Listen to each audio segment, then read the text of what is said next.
Hello learners, welcome to Komal classes. And यहाँ पे हम पढ़ने जा रहे हैं टीचिंग एप्टीट्यूड की मोस्ट अवेटेड टेस्ट सीरीज। मैं स्टार्ट कर रही हूँ। यहाँ पे डेली एमसीक्यूज हम लोग सॉल्व करेंगे। टारगेट जून जेआरएफ 2020 के लिए ये कोर्स बेसिकली डिजाइन किया गया है। और यहाँ पे इस कोर्सेज को करने के बाद मैं एश्योर हो जाऊंगी कि आपके 10 मार्क्स एकदम पक्के हो जाएंगे। सो आपको रटने की भी जरूरत नहीं पड़ेगी, क्योंकि मैं हर एक ऑप्शन को एक अच्छे से एक्सप्लेन करके समझाऊंगी यहाँ पे, ताकि आपको एग्जाम पॉइंट ऑफ व्यू से बहुत ही हेल्प हो जाए। और ये सब कुछ एकदम फ्री ऑफ कॉस्ट है। कहीं कुछ आपको पेपर पढ़ने की जरूरत नहीं है, कहीं कुछ आपको अलग से किताब खरीदने की जरूरत नहीं है। सो जल्दी से मेरी मॉक टेस्ट सीरीज को ज्वाइन कर लीजिए। और अगर आपको भूलने की प्रॉब्लम है कि आप कभी भी पढ़ने के बाद स्पेशली स्किप कर जाते हैं कि वो टॉपिक कौन से कहाँ पे, तो मैं आपको एग्जाम्पल्स के साथ में समझाऊंगी, ताकि आपको सभी कॉन्सेप्ट्स इजीली क्लियर हो जाए। सो मेरे को यहाँ पे ज्वाइन कर लीजिए। लिंक डिस्क्रिप्शन में दिया होगा। मेरे फेसबुक पे पेज पे जाके आप सारे ही पीडीएफ को एक्सेस कर सकते हो। सो चलिए स्टार्ट करते हैं आज का mock test series day 1। So first मैं अपने बारे में यहाँ पे ब्रीफ इंट्रोडक्शन देना चाहूंगी। मैं एक अनअकैडमी पे वेरीफाइड एजुकेटर हूँ। ये मेरी लिंक दी हुई है, यहाँ पे जाके आप इजीली मुझको ज्वाइन कर सकते हो मेरे सभी लेसन्स को फ्री ऑफ कॉस्ट देखने के लिए। और ये यहाँ पे मेरा प्रीवियस पेज पे एक्सप्लेनेशन है। मेरे पास 7 ईयर्स का टीचिंग एक्सपीरियंस था। मैंने नेट क्वालिफाइड किया हुआ असिस्टेंट प्रोफेसर के तौर पे वर्क कर रही हूँ। एंड फ्रेंड्स, गूगल स्कॉलर हूँ, मैं रिसर्चर हूँ। तो मेरे मेरे काफी सारे पब्लिकेशन है एससीआई जनरल में। सो यहाँ पे बेसिकली मुझे रिव्यूअर एज अ रिव्यूअर में मैंने काम किया हुआ है, और मुझे टीचिंग करना बहुत अच्छा लगता है। That's why I am on YouTube. So friends, first question today, first question and first lesson is, यहाँ पे देखिए क्वेश्चन क्या है कह रहा है। सबसे पहले हम लोग इसको इजीली समझते हैं। देखिए, कोई भी एक मिस्टर सुरेश है जो एक टीचर है, और उन्होंने अपने बच्चों से सडनली टेस्ट लिया क्लास में एक दिन। उसके बाद वो ये समझ रहे थे कि कोई भी स्टूडेंट इस टेस्ट में मास्टर है, क्योंकि वो पढ़ा चुके थे। सो मिस्टर सुरेश को ये हेल्प करने में कि उनके स्टूडेंट मास्टर हैं, कौन सा टेस्ट जो दिए हुए हैं गिवन 4 ऑप्शन, इनमें से कौन सा टेस्ट मिस्टर सुरेश यूज करेंगे। तो पहला है आइटरेटिव, दूसरा है नॉर्म रेफरेंस, तीसरा है क्राइटेरिया रेफरेंस, या फोर्थ डायग्नोस करना। तो जल्दी से फ्रेंड्स बताइए, इसमें पेन और पेपर ले लीजिए। मैं यही सजेस्ट करूंगी कि जब भी ये टेस्ट सीरीज को आप सॉल्व करिए तो सेल से पेन और पेपर, क्योंकि मैं टिप्स और ट्रिक भी साथ साथ में बताती चलूंगी, तो इससे आपको एग्जाम टाइम में बहुत ही बेनिफिशियल होने वाला है। ठीक है, तो आज स्टार्ट करते हैं। तो आइटरेटिव कुछ नहीं होता, आइटरेटिव जस्ट एल्गोरिथम बेस्ड होता है। तो यहाँ पे आइटरेटिव तो कुछ नहीं होता है। अब देखिए 4 ऑप्शन में एक तो चला गया। उसके बाद norm referenced, norm referenced, norm मतलब नॉर्म क्या होते हैं, कुछ रूल्स होते हैं। रूल्स को निकालने के बाद उनका रेफरेंस देते हुए जब कोई टीचिंग की जाती है तो उसको बोलते हैं norm referenced. Criteria referenced, criteria set करने के बाद जब कोई टीचिंग की जाती है तो उसको बोलते हैं क्राइटेरिया रेफरेंस। अब यहाँ पे देखिए वो कह रहे हैं कि मैंने एक दिन सडनली क्लास ले ली, सडनली इन्होंने एक दिन टेस्ट ले लिया, सरप्राइज टेस्ट से होते हैं ना क्लासेस वगैरह में। तो वहां पे क्या होता है कि वो टीचर ये सोच के चलता है मैंने जो भी पढ़ाया है उसमें बच्चे ने एकदम मास्टर कर रखा है। तो यहाँ पे कौन से ऑब्जेक्टिव, तो यहाँ पे डायग्नोस कर रहा है। डायग्नोस में क्या करेगा, डायग्नोस में साइंटिफिक मेथड यूज करेगा, नहीं बिल्कुल भी इनकरेक्ट मेथड हो जाएगा। नॉर्म रेफरेंस में नॉर्म डिसाइड कर दिया, नॉर्म तो यहाँ कोई डिसाइड नहीं किया मिस्टर सुरेश ने। क्राइटेरिया जरूर डिसाइड किया हुआ है कि उन्होंने जो भी पढ़ाया हुआ था उसकी क्राइटेरिया पे उन्होंने एक कोई कोर्स, कोई टेस्ट एक ले लिया है। तो इस क्वेश्चन का आंसर क्या हो जाएगा, थर्ड। ठीक है ना, समझ में आ गया। नेक्स्ट क्वेश्चन है, which of the following is most important characteristic of good teaching. देखिए टीचिंग एप्टीट्यूड का बेसिकली यही एक पूरा कॉन्सेप्ट रहता है कि जो भी यूनिवर्सिटी के लेवल के टीचर्स वो बनाने के लिए एंट्रेंस एग्जामिनेशन लेते हैं, तो उनका मेन एम टीचिंग एप्टीट्यूड से ये रहता है कि आप खुद टीचर हो और आप अपने बच्चों के साथ में या प्रिंसिपल अपने बच्चों के साथ में कैसा बर्ताव करेंगे, क्या कैरेक्टरिस्टिक्स होनी चाहिए। तो आइए देखते हैं। पहला ऑप्शन कह रहा है genesis of the self motivation of learning. मतलब क्या होगा कि अगर एक टीचर के अंदर ये क्वालिटी है कि वो सेल्फ मोटिवेट है, और लर्निंग लर्निंग नहीं होते एक तरीके से जिज्ञासा, बहुत ही मतलब सीखने के एकदम से भूखा रहना, तभी अगर टीचर जितना भूखा रहेगा, जितना ही जेनेसिस, जितना ही सेल्फ मोटिवेटेड रहेगा, वो अपने स्टूडेंट को उतने ही अच्छे से सिखा पाएगा। अगर टीचर एक डल और पर्सनैलिटी का या बहुत बुझा हुआ रहेगा, उसमें कोई भी इस पे कैरेक्टरिस्टिक नहीं होगी तो फिर वो अपने बच्चों को क्या सिखाएगा। तो इसलिए एक टीचर के लिए एक सेल्फ मोटिवेटेड होना बहुत जरूरी है। यस, सेकंड ऑप्शन क्या कह रहा है, प्रोग्रेसिव इन नेचर। तो अपने नेचर के में उसने भी प्रोग्रेस की हो, जैसे आपको वही एनटीए नेट के बारे में एक्यूरेट इंफॉर्मेशन दे पाएगा जिसने खुद नेट निकाला हो, राइट। तो यहाँ पे प्रोग्रेसिव इन नेचर मतलब वो अपने साथ साथ में पढ़ाई करने के साथ साथ में और बच्चों को भी सिखा सकता है, वो ज्यादा वेल ट्रेन्ड एक टीचर माना जाएगा, एक कैरेक्टरिस्टिक उसकी मानी जाएगी। ना कि वो कोई भी 25-30 साल पुराना कोई टीचर आपके सामने अगर समक्ष खड़ा कर दिया जाए तो आप उससे इजीली नहीं समझ पाओगे। क्यों? क्योंकि हालांकि वो बहुत एक्सपीरियंस में होगा बट काफी सारी चीजें जो है वो अपडेटेड नहीं हो पाएगा। ठीक है। Based on democratic principle, based on democratic principle से मतलब है कि वो टीचर क्लास में इस तरीके से स्टडी इन्वायरमेंट क्रिएट करे जो सर्वमत राय से क्रिएट हो। तो यहाँ पे देखिए all of the above is the right answer. देखिए हर एक वर्ड का मीनिंग जब आपको पता होगा तो you can easily do anything and with the options. Next question says which one of following is not a quality of the teacher. इनमें से कौन सी क्वालिटी टीचर की नहीं होनी चाहिए। Teacher must be fair in thing grading in marking, ये तो जरूर होनी चाहिए क्वालिटी। उसके बाद teacher should maintain autocratic atmosphere in the classroom, इसके बारे में बाद में बात करेंगे कि ऑटोक्रेटिक का मतलब क्या होता है।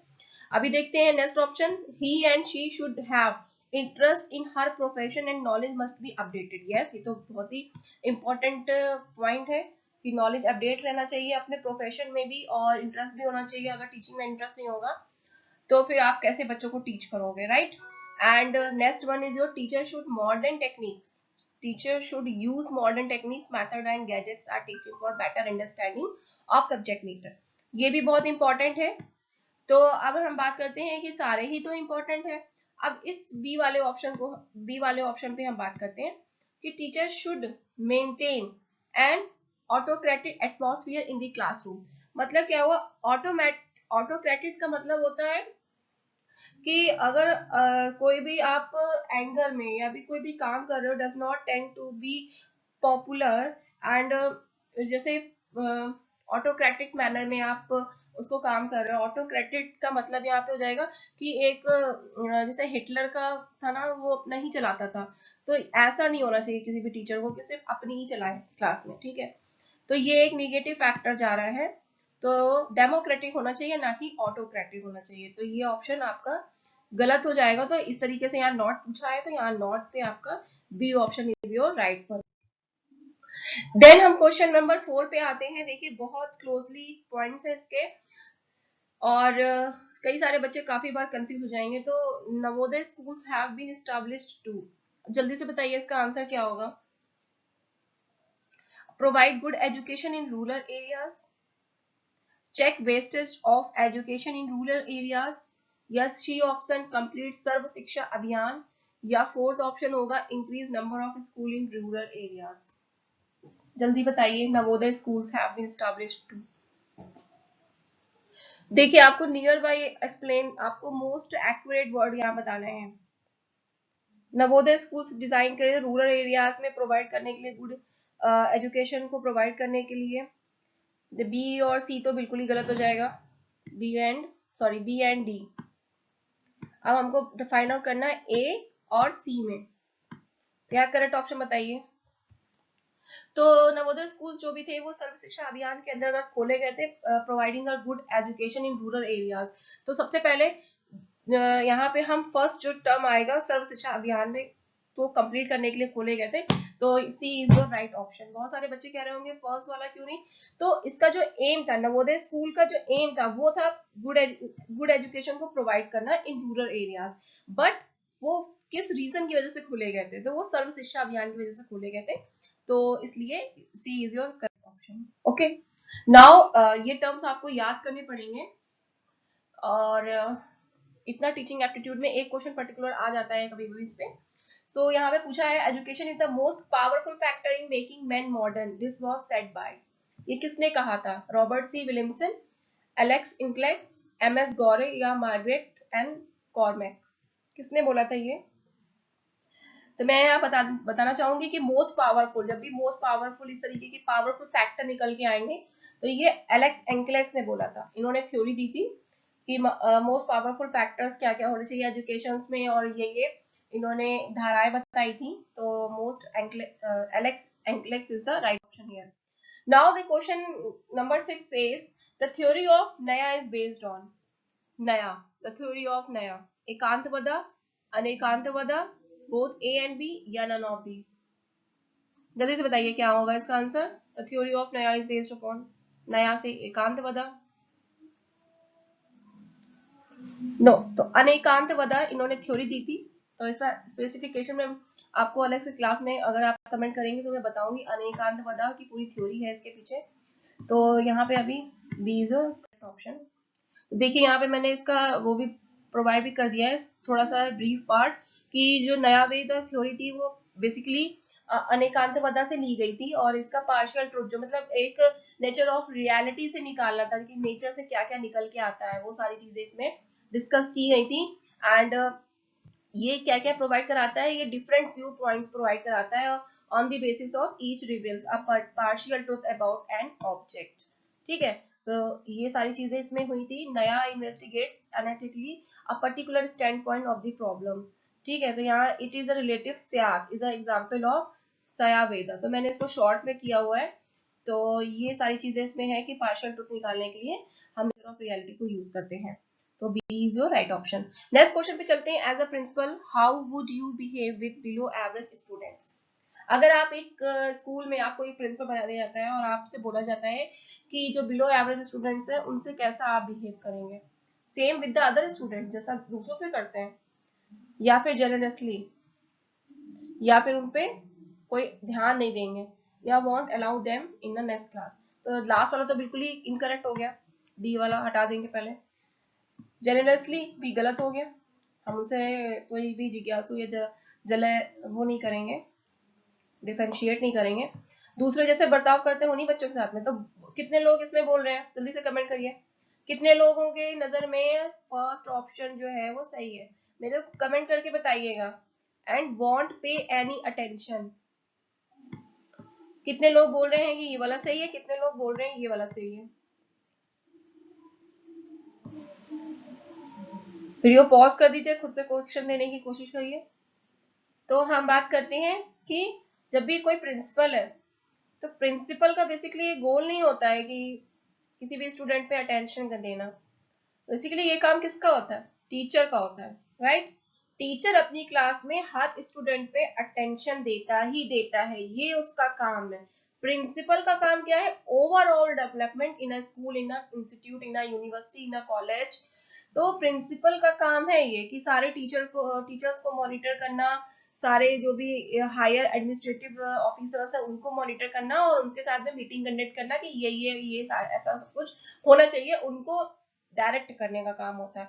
लेकिन बच्चों का काम सीधा होता है टीचर के लिए, ठीक है। तो यहाँ पे जो है थर्ड ऑप्शन इस क्वेश्चन के लिए C would be a correct option. Question को ध्यान से पढ़िएगा लर्नर्स, क्योंकि सारे क्वेश्चंस को कई बच्चे ध्यान से नहीं पढ़ते हैं और वो गलत कराते हैं। तो यहाँ पे देखिएगा कि कोई भी बच्चों पे वो ध्यान नहीं देगा। इन केस ऑफ अगर टीचर कहता है कि इस बच्चे पे ध्यान दीजिए तब वो ध्यान देगा, ठीक है। तो C is your right option. Next question चलते हैं। What is the most important while writing on a blackboard। अब आप ब्लैक बोर्ड पे लिख रहे हो, you suppose you are a teacher and you are writing on the black board.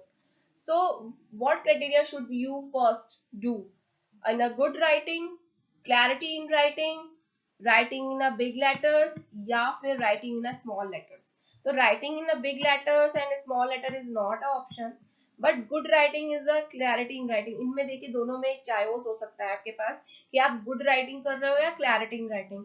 तो अगर आप गुड राइटिंग कर रहे हो, सपोज चलिए ये वाला ऑप्शन ले लेते हैं, गुड राइटिंग कर रहे हैं। तो गुड राइटिंग का क्या मतलब हुआ, जब तक लर्नर या कोई भी बच्चा उसको समझ नहीं पाएगा। सपोज यहाँ मैं एक फ्रेंच में पढ़ाऊँ आपको, ठीक है। फ्रेंच फ्रेंच में जो बच्चे पेपर 2 के लिए प्रिपेयर कर रहे हो उन्हीं को सिर्फ समझ में आएगा। अब चाहे मैं कितनी भी अच्छी यहाँ फ्रेंच लिख दूं, नॉर्मल एक जो लर्नर होगा उसको समझ में नहीं आएगा, है ना। तो क्या होगा, गुड राइटिंग का जब तक कि कोई कॉन्सेप्ट नहीं, जब तक वो क्लैरिटी इन राइटिंग ना हो, मतलब बच्चे को समझ में ना आए। टीचर का सबसे इंपॉर्टेंट चीज क्या होती है?